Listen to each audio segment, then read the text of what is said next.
5 Windows shortcuts that you can use in Windows 11. So for those of you who use your computer to chat, you know the difficulty in typing emojis.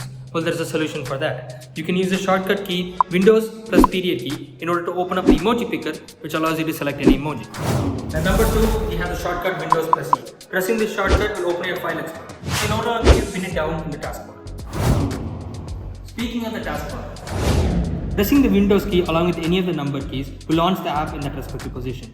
So for example, here to launch Word, you will press Windows plus 3. Do you often change languages when you're typing? Well, gone are the days that you have to go into system settings in order to change them. Now you can use the quick and easy shortcut, that is Windows plus space, to change to all the languages that you're used to typing. Are you tired of typing all day? Well, I have a solution for you. There's a new shortcut key in Windows 11. If you press Windows plus H, it activates voice typing. So now you can enjoy your snacks while also typing away. For more content like this, give us a follow.